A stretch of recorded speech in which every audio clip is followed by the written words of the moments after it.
In Japan, there is a famous legend about a dying warlord who gave his 3 sons a lesson. A single arrow, he said, is easily broken, but 3 arrows bound together are unbreakable. This is a story about one of those arrows, not the strongest, not the first, but the wisest. The man who dedicated his life to fulfilling that vow, even when it meant sacrificing his own ambition, honor, and name. This is the story of Kobayakawa Takakage, the ultimate number 2, and the man who saved his family by knowing when to lose.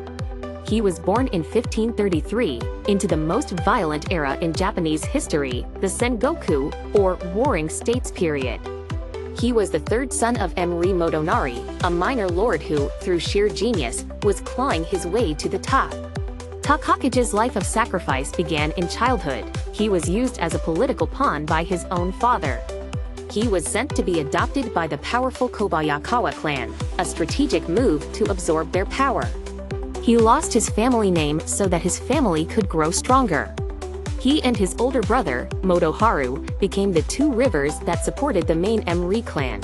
They were a perfect team. Motoharu was the warrior, a ferocious general. Takakage was the strategist, a brilliant diplomat. One was the clan's sword, the other was its shield. His genius was proven early. At the legendary Battle of Tsukushima, Takakage's command of the Mōri navy was key to a decisive victory. After his father's death, the responsibility of protecting the clan fell to him. But the game was changing. A new power was rising, Oda Nobunaga. The unbreakable arrows were about to be put to the ultimate test. The war against the Oda was an unwinnable one, and Takakage knew it. The Mōri clan was outmatched. Takakage's strategy was not to win, but to survive, to trade space for time and wait for an opportunity. That strategy led them to the Siege of Takamatsu Castle in 1582. Here, the Oda general, Hideyoshi, unleashed a breathtaking feat of engineering. He dammed a river and flooded the entire plain. The castle became an island in a man-made lake. It was a checkmate. The Mōri clan was facing its darkest hour. The castle was doomed. The clan's destruction seemed inevitable. And then, history turned on a dime. A messenger arrived from the capital. Oda Nobunaga, the most powerful man in Japan, had been assassinated. Hideyoshi, a political genius, did something extraordinary. He kept it a secret. He urgently pushed for a peace treaty. On the other side of the battlefield, Takakage, the master strategist, noticed the change. Why was Hideyoshi, who held all the cards, suddenly so desperate for peace? Takakage suspected the truth.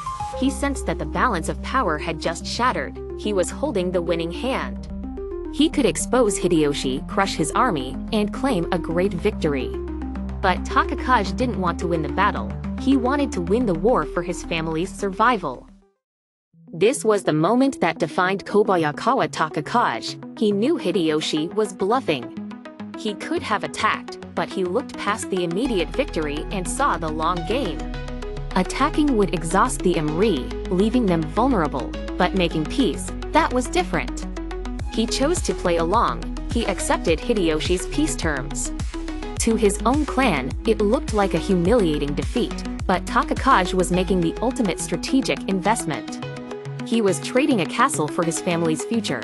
He was placing a bet on Hideyoshi. And his bet paid off immediately. The moment the treaty was sealed, Hideyoshi's army raced back to the capital with superhuman speed. He destroyed Nobunaga's assassin and established himself as the new master of Japan. Takakage had not just saved his clan, he had earned the gratitude of the next ruler of the nation. In the samurai world, this was a profound gift, an on, or a favor that creates a deep obligation. In the years that followed, Takakage became a key figure in the new Toyotomi government, serving his former enemy with loyalty. He was so trusted that Hideyoshi appointed him to the Council of 5 Elders, the most powerful men in the country. He even made the ultimate personal sacrifice, adopting one of Hideyoshi's relatives as his own heir to further cement the alliance. As he neared the end of his life, he had one last lesson to impart, a warning that would echo through the ages. His final words to his nephew were a summary of his life's philosophy: do not wish for the realm. Don't get greedy, don't gamble for the ultimate prize, focus on survival, not conquest.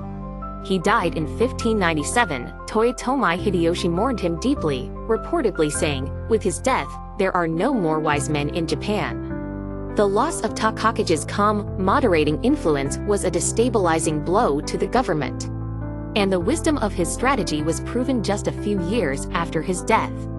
At the Great Battle of Sekigahara, the Mōri clan made disastrous mistakes and ended up on the losing side. Many of the great clans who lost that battle were utterly destroyed, but the Mōri survived. The foundation of stability that Takakage had built was so strong that the family endured for the next 150 years. Kobayakawa Takakage's legacy is that of the ideal number 2. In a world of ego-driven warlords, he dedicated his life to supporting his family. He understood that true strength wasn't about personal glory, but about the survival of the group. He was the third son, the adopted heir, the man who gave up his name. He was the strategist who knew that the smartest move is sometimes to let your opponent win. He was his father's third arrow. And by holding true to that vow, Kobayakawa Takakage ensured that the House of Mōri, unlike so many of its rivals, would not be broken.